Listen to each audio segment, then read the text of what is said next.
જી સૌથી પહેલાં તો આજે એ જ સ્ટોક પર નજર કરીએ કે જ્યાં આગળ કદાચ સંભવિત જીએસટીને લઈને જે ફેરફાર આવવાના છે એનો એક ફાયદો ખાસ કરીને મળી શકે છે, કારણ કે શુક્રવારે જે વડાપ્રધાને લાલ કિલ્લાની પ્રાચીરથી જે સંબોધન કર્યું એ સંબોધનની અંદર એમણે એક બહુ મોટી વાત કરી કે જીએસટીને લઈને તેઓ મોટા ફેરફાર કરવા જઈ રહ્યા છે, દિવાળી સુધીમાં એની જાહેરાત થશે. અને ત્યારબાદ નાણાં મંત્રાલયના સૂત્રો તરફથી આપણને જાણવા મળ્યું છે કે જે અત્યારે 4 દરો છે 5, 12, 18 અને 28, એ 4 દરોમાંથી માત્ર 2 દરો આવી શકે છે, 5% અને 18%નો, અને 12%ની જેટલી મોટેભાગની વસ્તુઓ છે તે 5%ની અંદર આવશે ને જેના પર 28% જીએસટી અત્યાર સુધી લાગતો હતો તે બધી 18% પર આવશે. ને મોટેભાગે જે સર્વિસ ટેક્સ છે, સર્વિસ પરનો ટેક્સ એ 18%ની આજુબાજુનો રહેશે.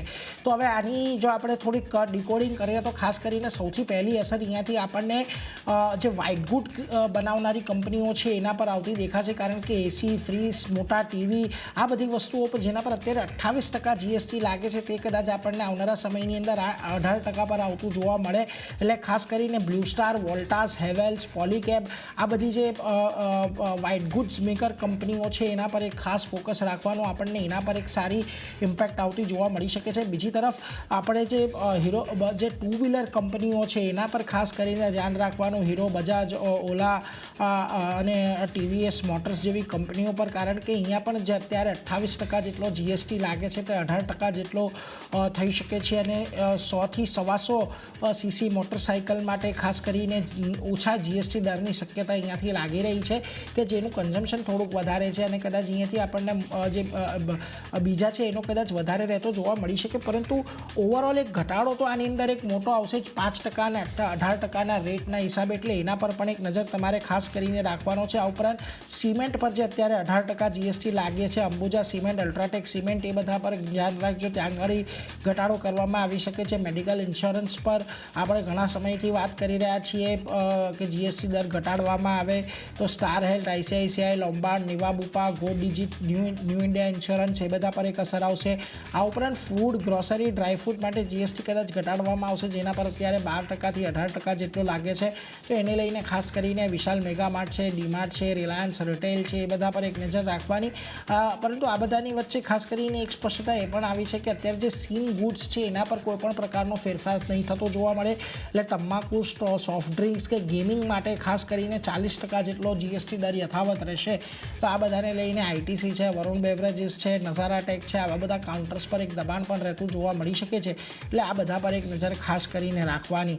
બીજી તરફ તમારે ખાસ કરીને વેદાંતા પર નજર રાખવાની છે, કારણ કે અહીંયાથી સૌપ્રથમ સ્વદેશી સેમિકન્ડક્ટર ચિપ આ વર્ષના અંત સુધીમાં તૈયાર થશે એવું એક નિવેદન આવતું જોવા મળ્યું હતું. અને ખાસ કરીને વેદાંતા પણ આ ક્ષેત્રની અંદર કે દિનદેટ કે સીજી પાવર છે કે ટાટા ગ્રુપ છે, આ બધા પર પણ એક નજર ખાસ કરીને રાખવાની રહેશે. બીજી તરફ તમારે હિન્દુસ્તાન કોપર પર પણ અહીંયાથી નજર રાખવાની રહેશે, કારણ કે અહીંયાથી સરકારે નેશનલ એક્સપ્લોરેશન મિશનની જાહેરાત કરી છે કે જે રેર અર્થ મિનરલ્સની વાત આપણે છેલ્લા ઘણા સમયથી કરી રહ્યા છે, એને લઈને સરકાર થોડીક હવે અહીંયાથી એક્શનમાં આવી છે. અને ખાસ કરીને 1200થી વધુ વર્ગ મીટરવાળી જગ્યાઓ છે જેને અહીંયાથી તેમણે પસંદ કરી છે, એટલે એના પર ખાસ ધ્યાન રાખજો. આજના દિવસે આપણને અહીંયા પણ એક એક્શન આવતું જોવા મળી શકે છે. અને આ ઉપરાંત તમને હિન્દુસ્તાન કોપર તો ઠીક છે, પરંતુ જીએમડીસી, એનએમડીસી જેવી માઇનિંગ કંપનીઓ છે, કોલ ઇન્ડિયા છે, આ બધા પર પણ એક ફોકસ અહીંયાથી તમારે ખાસ કરીને રાખવાનું રહેશે. હવે આ ઉપરાંત આપણે પરિણામો પર નજર કરી લઈએ, જ્યાં આગળ આપણને પરિણામો વીકેન્ડ દરમિયાન આવતા દેખાયા. આઇનોક્સ વિન્ડ સારા પરિણામો છે. અહીંયાથી જુઓ પ્રોફિટ ઓલમોસ્ટ 10 ગણો થતો જોવા મળ્યો છે, 10.3 કરોડથી વધીને 106 કરોડ પર. રેવન્યુ અહીંયાથી આપણને સારી એવી વધતી જોવા મળી છે, 830 કરોડ પર. એબિટા અહીંયા જુઓ 135 કરોડથી વધીને 184 કરોડ રહ્યા છે. માર્જિન પણ 21%થી વધીને 22% પર રહેતા જોવા મળ્યા છે. એટલે દરેક મોરચે અહીંયા તમને સારા પરિણામો છે. આઇનોક્સ વિન્ડ આજના દિવસમાં તમારે ખાસ નજર રાખવાની છે. બીજી તરફ તમને ગ્લેનમાર્ક ફાર્માની અંદર એક સારા પરિણામો આવતા જોવા મળ્યા છે. થોડાક નબળા પરિણામો અહીંયાથી ચોક્કસથી છે. ખાસ કરીને જુઓ પ્રોફિટ અહીંયા 340 કરોડથી ઘટીને 46.9 કરોડ પર રહેતો જોવા મળ્યો છે. જોકે આવકની અંદર સામાન્ય વધારો છે, જોકે અનુમાન કરતાં ઓછી છે. એબિટા પણ અહીંયાથી ઘટતા જોવા મળ્યા છે, અનુમાનથી ઘણા નબળા છે. અને એબિટા માર્જિન પણ વધવાનું અનુમાન હતું, એની સામે ઘટતા જોવા મળે છે 17.78% પર. તો દરેક મોરચે ગ્લેનમાર્કના પરિણામ નબળા છે. અહીંયાથી તમને ખાસ કરીને એક દબાણ આવતું જોવા મળી શકે છે. જો કે અહીંયાથી ખાસ કરીને જુઓ નોમુરા ન્યુટ્રલ કોલ આપી રહ્યું છે અને ખાસ કરીને ટાર્ગેટ પ્રાઇસ એમણે 1500ના આપ્યા છે, એટલે અહીંયાથી આજના દિવસમાં તમને ઘટાડાની અપેક્ષા એક છે. ગ્લેનમાર્કની અંદર ધ્યાન રાખજો. આ ઉપરાંત વોડાફોન આઈડિયા જુઓ, અહીંયાથી ખાસ કરીને ખોટ જે છે આપણને વધતી જોવા મળી છે. 6430 કરોડની ખોટ હતી, 6600 કરોડ પર રહેતી જોવા મળી છે. કંપનીના રેવન્યુની અંદર વધારો થયો છે, 10,500 કરોડથી વધીને 11,000 કરોડ પર. એબિટા 4200 કરોડથી વધીને 4600 કરોડ પર રહ્યા છે. માર્જિન 40.03%થી વધીને 41.84% પર રહેતા જોવા મળ્યા છે. અને આરપુ ખાસ કરીને થોડા વધ્યા છે ક્વાર્ટર એન્ડ ક્વાર્ટર બેઝિસ પર. ગયા ક્વાર્ટરમાં 175 હતા, 177 પર આ વખતે જોવા મળી રહ્યા છે. એટલે નફાને છોડી દઈએ તો ખાલી દરેક મોરચેથી પરિણામો સારા છે. માર્જિન લેવલ સુધરતા જોવા મળ્યા છે, આરપુ સુધરતું જોવા મળ્યું છે. હવે એમાં આપણને ખબર છે કે અહીંયા બહુ મોટું દેવું ખાસ કરીને એજીઆર ડ્યુઝને લઈને છે, જેને લઈને આપણને નફા પર દબાણ જોવા મળી રહ્યું છે, એટલે એના પર એક નજર રાખીશું. જો કે યુબીએસ જો અહીંયા ન્યુટ્રલ કોલ સાથે ટાર્ગેટ પ્રાઇસ 8.5ના આપી રહ્યું છે, એટલે આજના દિવસે અહીંયા થોડીક પોઝિટિવિટીની ધ્યાન રાખવાનું. આ ઉપરાંત તમને ખાસ કરીને થિરુમલાઈ કેમિકલ્સના પરિણામ આવતા દેખાયા. દબાણમાં રહેશે આજે કાઉન્ટર, કારણ ખોટની નફાની સામે કંપની ખોટમાં આવી છે. અને એબિટા ગેઇન 23.7 કરોડનો હતો, એની સામે એબિટા ખોટ તમને 26.7 કરોડ પર રહેતી જોવા મળી છે. એટલે ઘણા નબળા પરિણામો છે, આજે અહીંયા ઘટાડો આવી શકે છે, એટલે એના પર એક નજર રાખજો. પરંતુ ખાસ કરીને એમએનએમ પર અહીંયાથી ફોકસ એટલા માટે રાખવાનો છે કે એમણે 4 એસયુવી ડિઝાઇન કોન્સેપ્ટ રજૂ કર્યા છે. ખાસ કરીને ન્યૂ આઈકુ પ્લેટફોર્મને લઈને તેમણે આ નવા 4 એસયુવી આપણને લોન્ચ કરતી દેખાય. અને ખાસ કરીને 2027થી આ નવી એસયુવીઝ માર્કેટની અંદર આવી શકે છે, એટલા માટે એના પર એક નજર રાખજો. પોઝિટિવિટી રહી શકે છે, કારણ કે આ એક એવી એમએનએમ એક એવો પ્લે રહ્યો છે કે જ્યાં આગળ સતત નવા મોડલ આપણને આવતા દેખાઈ રહ્યા છે અને નવા કોન્સેપ્ટ એમણે રજૂ કર્યા છે 15મી ઓગસ્ટના દિવસે, એટલે એના પર એક નજર રાખજો. નોમુરા જો કે અહીંયાથી બાય કોલ આપી રહ્યો છે, 3736ના ટાર્ગેટ આપી રહ્યું છે, એટલે એના પર એક નજર રહેશે. જો કે 4 વ્હીલર કંપનીઓ પર પણ જીએસટીને લઈને જે અસર આવવાની છે એની પણ આજે કદાચ તમને અહીંયા એક અસર આવતી જોવા મળી શકે છે, એટલે આ બધી જગ્યાએ નજર રાખીશું. ખાસ કરીને આપણે જે જીએસટી અંગે વાત કરી, white goods, 2 wheeler, cement, insurance કંપનીઓ અને રિટેલ કંપનીઓ, આ બધા પર એક ખાસ નજર રાખવાની રહેશે. પરંતુ આ ઉપરાંત આથી ઘણા લાંબુ લિસ્ટ તમારી પાસે પણ છે, ખાસ ક્યાં નજર? જી, અન્ય પણ ઘણા બધા કાઉન્ટર છે. શરૂઆત કરીએ તો આજે ખાસ કરીને બેન્કિંગ અને એનબીએફસી સ્પેસ પણ ફોકસમાં રહેતું જોવા મળશે, કારણ કે રેટિંગ અપગ્રેડ કરવાના સમાચાર આવતા દેખાઈ રહ્યા છે. એસએનપીએ રેટિંગ અપગ્રેડ કર્યું છે, જેમાં 7 બેન્ક્સ અને 3 એનબીએફસીઝનો સમાવેશ તેમણે કર્યો છે. રેટિંગ જે BBB- હતું ત્યાંથી તેમણે BBB કર્યું છે, એટલે સ્ટેબલ રેટિંગ હવે તેમને તરફથી કરવામાં આવ્યું છે.